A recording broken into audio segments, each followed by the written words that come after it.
former South Carolina governor, former U.S. ambassador to the United Nations, former Trump cabinet official, Nikki Haley. Thanks so much for joining us on the Dispatch podcast. Thanks so much for having me. Well, listen, I know that you're jetting around the country, so I'm going to try and be efficient with my time, which is why you're periodically going to see me reading questions. So I want this to be conversational. Feel free to hit me over the head or tell me I'm all wrong and we don't know what we're talking about, but I at least wanted to try and know what I was doing, so forgive the cheat sheet here. I want to talk to you about something that you, I think, want to talk about, and that is the sort of state of the Republican Party, and as it relates to your candidacy for president. You're running for the Republican nomination for president. And earlier today, during a discussion with reporters here in Washington, where we're recording this, you said that voters supporting you want a candidate who promotes fiscal discipline, American global leadership, who delivers solutions versus just preening for the television cameras. I think you used the word peacocking, but preening works. I like that one too. And then you said this, quote, "We used to be about fiscal discipline," meaning Republicans. Quote, "We used to be about fiscal discipline. We used to be about smaller government. And we used to be about making sure that taxpayers had more of their money than a bloated government," end quote. Now, like you said in South Carolina, the voters, I was there in Charleston on Saturday night, the voters supporting you are not some tiny group, and I agree with you. But neither, I want to ask you, is the larger outright majority of voters that has been supporting Donald Trump in all these primaries. So, when did you begin to notice that the party was changing? And secondarily, where does that leave you? I think that the conversation of the Republican Party has been changing for a while, but it's starting to get more and more stark. And I think the focus is, when I look at this primary, and that's what primaries are, is you decide which direction you want your party to go in, which direction you want your country to go in. And I look at the fact that, under Donald Trump, he grew government. He put us $8 trillion in debt in just 4 years, more than any other president. He didn't drain the swamp. He didn't clean the agencies. He didn't give more control to the states. He just grew it.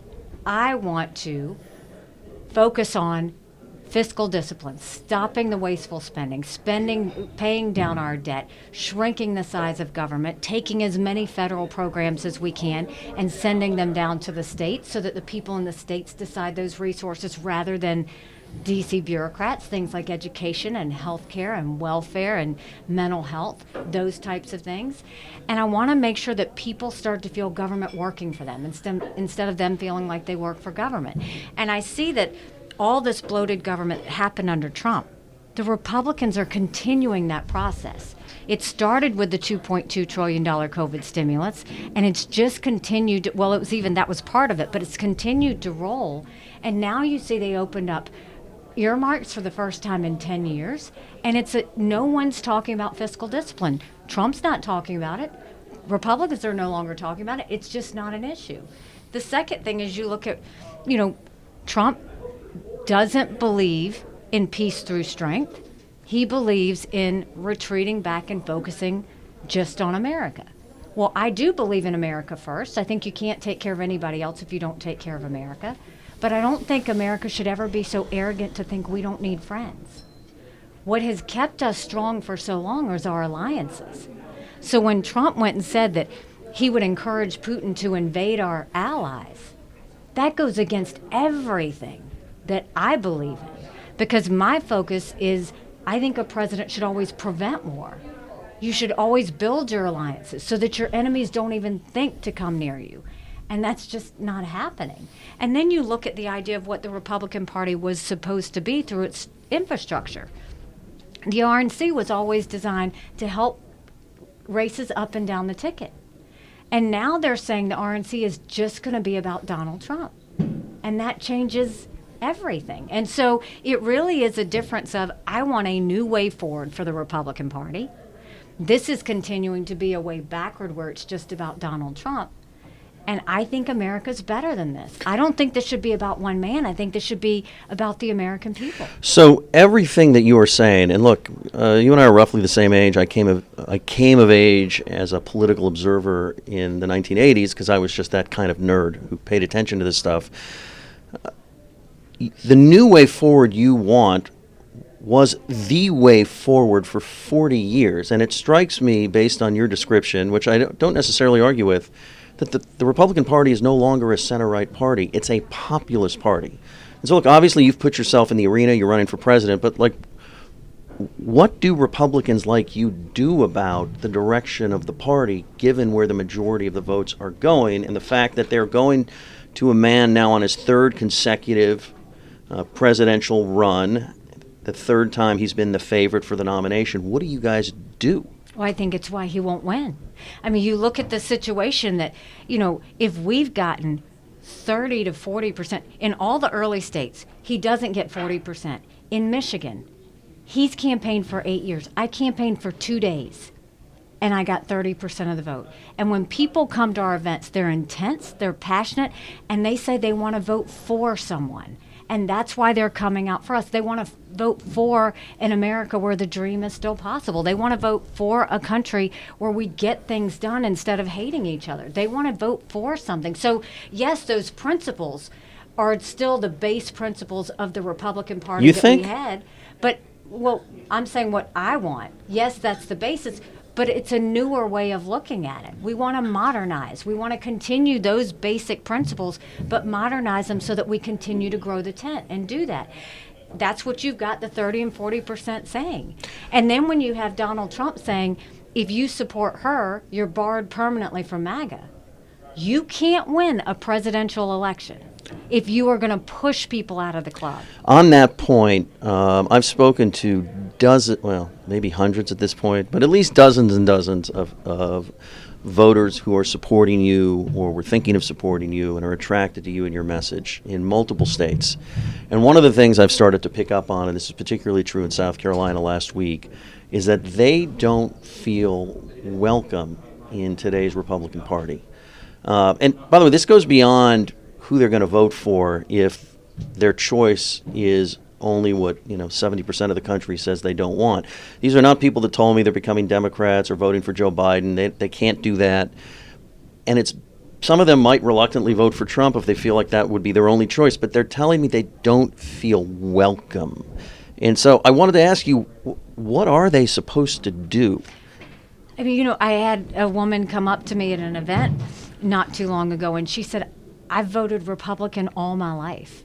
And she said, and my friends are now saying I'm a Democrat because I don't want to vote for Trump. And that's basically what is happening. I mean, it's happening on the left, too. You've got a lot of people leaving the Democrat Party because it's getting so extreme. But you've got people who are going to leave the Republican Party because they don't want it to be about one person. You're in the middle of a multi-state swing. This race isn't over. But if you're not the nominee, what do you tell your supporters to do? Look, they're going to make up their own minds. They're individuals. But what do you tell these people to do when they don't feel welcome in the party they've been participating in for all these years? Don't expect them to automatically vote with the party just because. If they feel unwanted, if they feel unheard, if they feel like the Republican Party's not even trying to get them, they either won't vote, which I hope they do. We should always vote, or they will find some other person to vote for. And so I think that, look, this is the reason I fight, the reason I'm so passionate about this, is it's more than just the Republican Party. It is about the country. I do believe that the Republican values are the right ones. I do think that our focus should be lifting up everybody, not just a certain few. I do think it should be about government being closest to the people and us protecting America and preventing war and all of those things. But I also think the tone at the top matters. We had in South Carolina, we had multiple crises. We had a couple of hurricanes. We had a 1,000-year flood where the state was underwater. We had the shooting of Walter Scott killed by a dirty cop. We had a school shooting. We had Mother Emanuel where we lost 9 amazing souls. At any one of those, we could have fallen to our knees. When that happened at Mother Emanuel, and I called for the Confederate flag to come down, that was on the heels of Ferguson. We would turn on the news and every city was on fire. Why didn't we burn? We didn't have riots, we had vigils. We didn't have protests, we had prayer. The tone at the top matters. And right now, whether it's Joe Biden calling his opponents fascists or Donald Trump calling his opponents vermin, nobody wants that. Like, when we think of our kids, that's not the America we want our kids to grow up in. But in the context of a Republican primary, is your style of Republican, your voters' style of Republican, that I would say is a Reagan style of Republican, is that even viable anymore in a Republican primary? We're going to find out. And just as on a side note here, has there been any outreach from the Trump campaign to your campaign in any way, shape, or form about coming together eventually, no matter who wins, about how you look ahead to 2024? Any outreach? No, I mean, I think what's interesting is, after the last election, he said, it's clear our party's unified. Well, just because Donald Trump says something doesn't make it true. Actually, a lot of times it's not true. And you can't ignore that you don't have 30 to 40% of the vote. You can't ignore that in the Marquette poll last week, your margin of error, and it shows I defeat Joe Biden by 18 points. You can't sit there and ignore the fact that we have lost multiple races in multiple states ever since Donald Trump became president. We just continue to lose. 2018, 2020, 2022. Even a couple of weeks ago when we lost the vote on Israel, we lost the vote on Mayorkas. The RNC chair lost her job. He had his fingerprints on all of that. We can't keep losing, or we will end up going towards the socialist left. But Donald Trump, in a way, has Republicans, and Republicans, I say like you, meaning your faction of Republicans, kind of over a barrel, right? Because every time there's a discussion about, maybe he won't be the nominee, or maybe the party will go a different direction, he threatens to run as an independent. He threatens to leave the party. We always see the reports. He famously has never signed any of these RNC pledges to support the nominee, no matter who they are. You've signed them. Your fellow candidates that are now out of the race signed them, right? So, I mean, does there come a point when you have to say to Trump and his faction of supporters, well, you can't count on us either? I mean, don't think we're going to go away and be quiet. Don't think we're suddenly going to sing, kumbaya and this is going to go away. You have a massive amount of people who are saying, we don't like that Republicans no longer care about how much they're spending. We don't like that Republicans don't want allies. We don't like that Republicans are okay with deciding if you do like Donald Trump, you're a Republican, and if you don't want to be with Donald Trump, you're a Democrat. We don't like that. And it is my job and my duty to make sure that we fight for these people and that they have a voice and that they know there's a place. They're not wrong. You can't tell a group of Americans that they're wrong. I don't tell Trump supporters they're wrong, but don't tell this group that they're wrong. And guess what? At the end of the day, you can't win without everybody. And that's the biggest part of all of this is we aren't going to win anything if this is not taken care of and if something doesn't change. Is there a line that shouldn't be crossed? Look, in every primary, especially when it's competitive, when somebody fights as hard as you're fighting, and of course Donald Trump is famously a fighter, there are always hard feelings, it's bitter, and then people kind of come together because they say to themselves, all right, you're basically a good person, and you basically believe what I believe. That's harder with Trump, particularly from the perspective of voters supporting you. I mean, but it's always asked about, the question is always posed at, well, you don't want to make their voters angry. They've been left behind, they've been forgotten, and that's why they're supporting Trump, so you just kind of have to go along. But what about your voters? Is there a line at which they shouldn't be asked to cross? I mean, is there a certain behavior on the part of the former president, on the part of people supporting him, that people should start to say, you can't expect the voters who have been supporting Nikki Haley in state after state, you can't expect them to cross certain lines either? I mean, is the line where he criticizes military members? Is the line where he goes and does name calling? Is the line where he goes and sides with Putin over our allies? Is the line where he says the reason that blacks like him is because he was arrested? Is the line the fact that, the supporters of an opponent are barred permanently from his club? Is the line the fact that we desperately need to secure the border, and he told Republicans not to do anything until the general election because it would hurt him? Is the line the fact that you're paying campaign contributions towards your personal court cases? I don't know what that line is, but I will tell you, all of these people that are coming out, they want to vote for someone. That's what they've said to me over and over again, is they're thankful they have someone who has a vision, who is a happy warrior, who wants to continue to grow America and make her the best country in the world. That's what they want. They want a reason to dream. They want a reason to hope, and they want their kids to have that. Is there a line for you? I mean, to me, it's not personal as much as this is about my kids, too. I mean, that's why I'm doing this. I want my kids to have a better country than what we have right now. I guess what I'm saying is I would never ask you Then don't. if you... Then don't. I would never ask you if you could vote for President Joe Biden, because you are at odds on so many key policy issues. But when you have a Republican nominee who's willing to spend like he's the king of debt, which is what he's like to refer to himself as, at least when interest rates were low, we'll see, and that plays footsie with Vladimir Putin, at what point do you say, well, I can't vote for Biden, but on the issues that matter to me the most, the reason why I'm in public life and putting up with all this stuff, we have fundamental disagreements. Are there lines for you? I mean, those are major policy issues I care about. Those are major policy issues I think every American family cares about. They don't want their kids having to pay all this debt. They don't like the fact that Congress can't get anything done. They don't like the fact that it's more about what somebody says on TV than not. So yes, I mean, I wouldn't be running if I didn't think there was a problem. I don't want Joe Biden or Donald Trump. Neither do 70% of Americans, by the way. Don't want Donald Trump or Joe Biden. But they are two 80-year-olds that refuse to walk away because it's all about them. And this isn't about them. And, you know, at some point, we have got to pass this group along and go towards a new generational leader. It's the only way we're going to right this ship. I have said multiple times, we are a ship with a hole in it. Donald Trump is that hole. We can ignore it, and we will go down with the ship. Or we can say there's a chance to save ourselves and go in a new direction. That's what we're trying to offer. There must be some conspiracy against Generation X. That's what I think the real problem is here.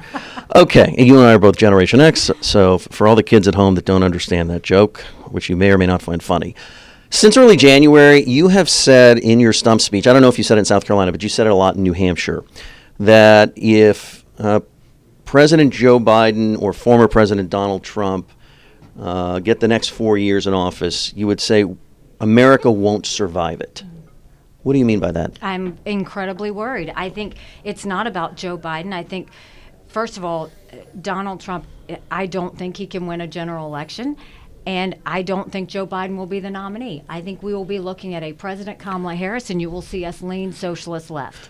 If it is Donald Trump, then I think you are looking at a fiscal cliff we will fall off of. I think that you are looking at us tiptoeing towards war because we are leaving our allies and our allies are leaving us.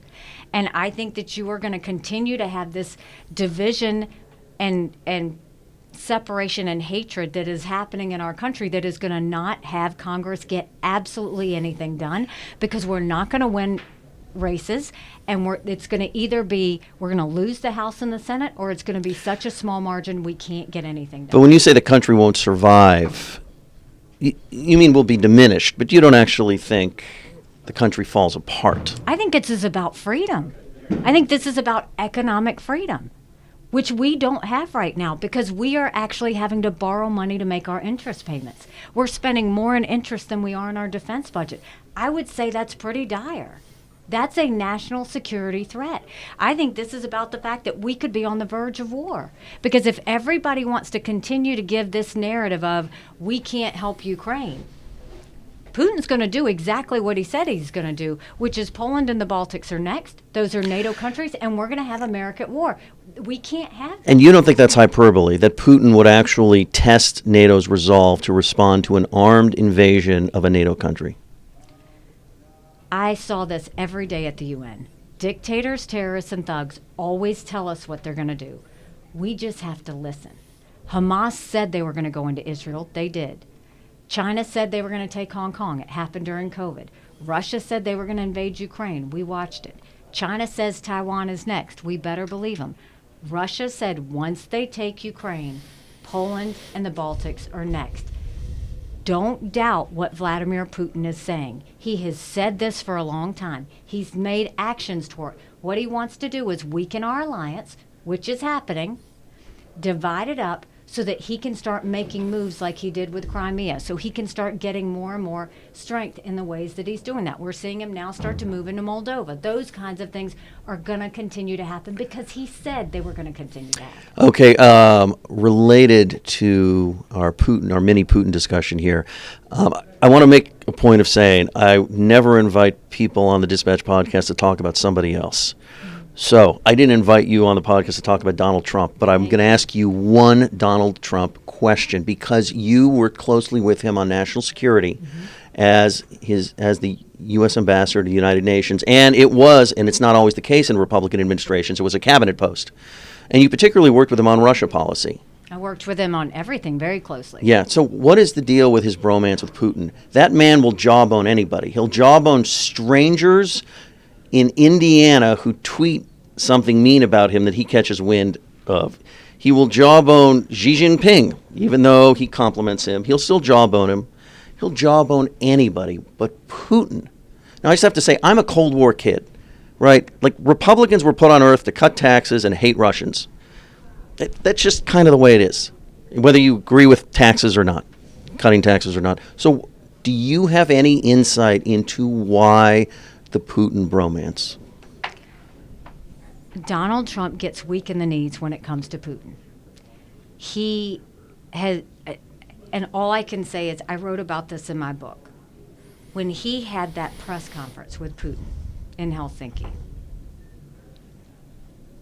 I immediately made an appointment to go sit down with him.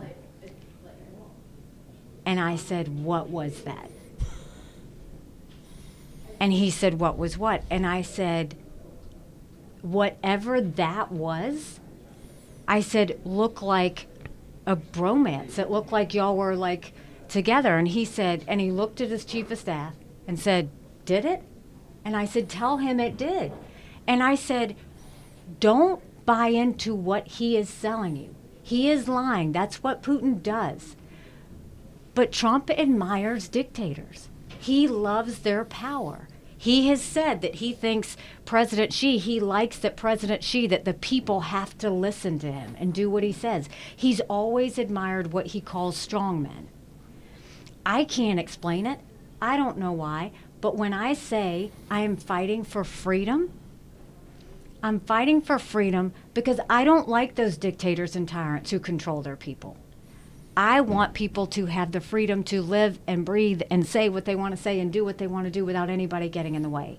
Donald Trump admires these people, and it's unfortunate.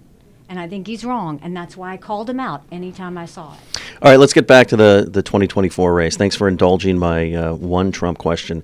You're blitzing the country, you're advertising, you're attracting crowds that, look, by any measure, I think I mentioned this. It occurred to me on Saturday in Charleston that if you just dropped in from Mars and knew nothing and showed up at one of your events and said, "Do you think she can win?" Yeah, there's a lot of people here. They're really happy. She looks happy, so clearly things must be going well. Do we think Super Tuesday we might finally start to see you win some primaries? I hope so. I mean, that's the whole focus is we're trying to make this as competitive as we can. I mean, look, we spent a lot of time in Iowa, New Hampshire, and South Carolina. You know, we were only able to campaign 2 days in Michigan. You know, we were there in Virginia just yesterday, but we had over 2,000 people come out to see us. I mean, we're having big crowds. We had over 1,500 people in Utah. We've had, massive crowds wherever we go. People want something new.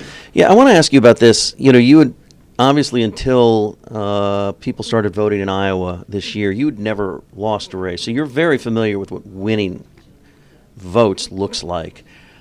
We've sort of just talked around this. What do you make of the fact that even though you haven't won a primary yet, and even though polling suggests your odds are long, that you keep getting so much attendance at least by conventional candidate standards. Nobody fills an arena like Trump usually. And the fact that I've watched people there, they're happy. Like, these are not, I know what it looks like when it's like, well, I came because I didn't want them to feel bad, but and like, they're happy. And I've talked to voters who have even said to me, and forgive me for this, I don't think she can win, but I hope she keeps running because somebody needs to say what she's saying. So how do you account for events that look like yours, even though your odds are long? I think that people are hopeful. I mean, I can tell you the things they say to me. They'll say, thank you for giving me someone to vote for.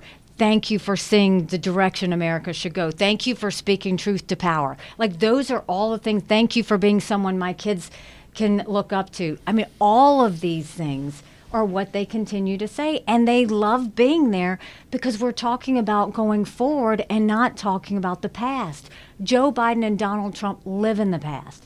That's all they talk about, is what was done to them, what happened to them, what they think they have to fix, or vengeance or whatever. They want someone who looks to the future and sees a bright future, not a dark future, not one that is, in shambles, a bright future. And I give them that because it is possible. I think we live in the best country in the world. It's amazing to me that everybody was so quick to say, oh, she should get out after Iowa. She should get out after New Hampshire. Should get out after South Carolina. How blessed are we that we have elections? Did it ever occur to you? Did you ever say to yourself, what do I want to do? What are my long-term plans? No, because we have a country to save. And when you have a country to save, it's more than about yourself. It's about what you're trying to convey, what you're trying to get people to see, to show them a way forward that is possible. Given how big your faction of voters is, again, not a majority, but not a tiny minority, as you've said, are you surprised you don't have any more endorsements from members of Congress except for your friend Ralph Norman? No, because I have never had the political elite in anything I've ever done.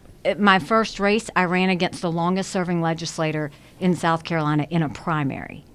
No one was with me. When I ran for governor, I was a Tea Party candidate against a lieutenant governor, attorney general, very popular congressman, and a state senator.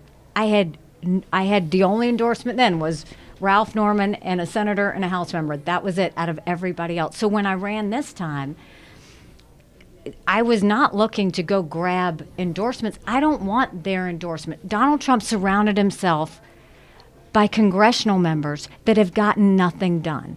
He surrounded himself by congressional members who have spent into oblivion. He surrounded himself by congressional members who are okay walking away from our allies. I don't want them.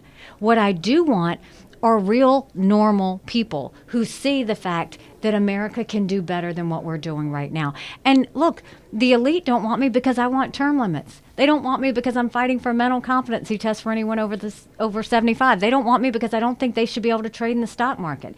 They don't want me because I think that the best way to fix VA health care is to have them have to get their health care from the VA. They don't like that I call them out on spending, Republicans and Democrats. And I have always called out anybody who was doing something wrong. I did it as governor. I had no political friends when I was governor, but guess what? I had a high approval rating as governor because the people knew I was fighting for them. Another argument you have made, and it's been a key argument of yours, is that Donald Trump cannot win a general election. And look, I can see polls as well as anybody. You do a lot better than him versus Joe Biden in places that it matters, nationally, just about anywhere. But he's been leading Joe Biden, Donald Trump has, in the Real Clear Politics average since September. He is doing better than margin of error in some of these swing states like Georgia, Arizona, Michigan, at least those. And he's still winning, although it's margin of error in Pennsylvania and Wisconsin. That's made it hard for you to make the electability argument, don't you think? I mean, if you're trying to persuade people to support you instead of Donald Trump on the issue of electability, for people that might prefer Trump but worry about his electability, they can now say, yeah, but he's been beating Biden for months. I mean, look at how poorly Joe Biden is performing. I mean, it's like running against a rock. That would make your argument easier, though. If he was performing better, they'd say, Joe oh my... Biden is not going to be the candidate. I have said from the very beginning, the party that gets rid of their 80-year-old candidate is the party that wins. Joe Biden is not going to be the candidate. You can assume it's going to be Kamala Harris. It could be Gavin Newsom. But my bets are on Kamala Harris. And you think she can beat Donald Trump? I think anybody else will beat Donald Trump. Anybody else. And Kamala Harris is not a good candidate. But I am telling you, the only reason that Donald Trump could beat Joe Biden is because Joe Biden, by the special counsel themselves, says that he's mentally deficient and that he is, declining. But that's what happens when you're in your 80s. It's going to happen to Trump too soon. It's part of it. I'm saying we need someone who can put in 8 years, day and night, taking on the hard issues without the negativity, without the baggage, without the vendettas, and just produce for the American people. Joe Biden and Donald Trump, neither one of them can do that. Okay, and finally, Nikki Haley, before I let you go, and I protect myself against assault from your staff that needs to get you no promises. To Charlotte, I believe. You entered this race a year ago and 2 weeks, so not quite 13 months, but a little bit more than 12 months. What have you, to bring our discussion back to how it began and end it that way, what have you learned about the Republican Party after a year on the trail and hundreds of town halls and events and conversations with voters? What have you learned about the Republican Party that as much as you probably knew going into this, that you did not know and that you're going to take away from this experience, win, lose, or draw? I have so much gratitude. Everybody should go to all of these states and listen to these families and what they care about. And the overwhelming sense is, from the younger generation, they're truly worried. They're worried about their future. They're worried about this debt. They're worried that they'll ever be able to afford a home. They're worried about getting a job. From parents like me, they see how chaotic things are. They know their kids haven't felt normal, and they want stability, and they don't feel that. And in terms of the older generation, they look back and say, what went so wrong? Every group feels it in some way, and every group knows things aren't right. Now is just the chance to say, but how do we fix it? And I think that's what the American people are deciding, is which direction do we go? Do we do more of the same, or do we try something new? It's pretty cool that 30 to 40% of people in these early states want something new. No, it's not 50%. I give it to Donald Trump that he won. But don't ignore that 30 to 40%. That is not a small number. That's not a number that's going to go away after an election. That's not a number that's going to stop using the power of their voice, because they are just now saying no more. They are just now saying we're tired of Republicans and Democrats not listening to us. And they're moving forward. And I think that they're going to continue to do that regardless. And I hope so. This is something that we should get people to do. That's what makes America better. We should never think we have to live this way, because this isn't the way that our kids deserve to live. We need a responsible America. And you know what else? Our friends and allies around the world are going, what the hell just happened? What has happened to America? That they no longer want to be our friend, that they are falling off a fiscal cliff, that they are so distracted. Does it, though, is it surprising to you that they're saying all of these things because of what's going on with the Republican Party?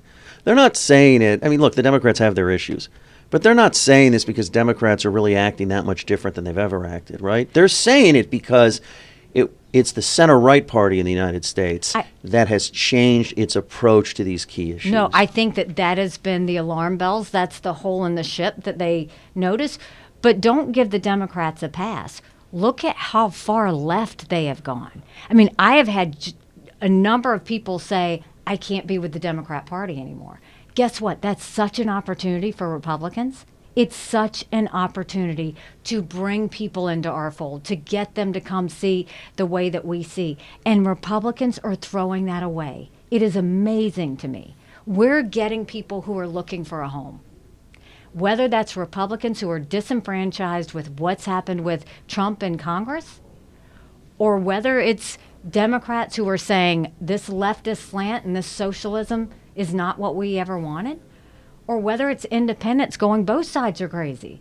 Like, you've got a massive number of people that are looking for a home, and we owe it to them to help them find that home. I think it's important, and I think that they know that we have to go in a new direction. That's not a bad thing. So look, I mean, I think a lot of people want to make this about, and I've said this, they want to make this, my running, about being anti-Trump. This is not anti-Trump. If I was anti-Trump, I'd be Chris Christie. Chris Christie was anti-Trump. This is about being pro-America and seeing that we're getting away from our values that made this country so great in the first place. Nikki Haley, thanks so much for joining the Dispatch podcast. Thanks for having me.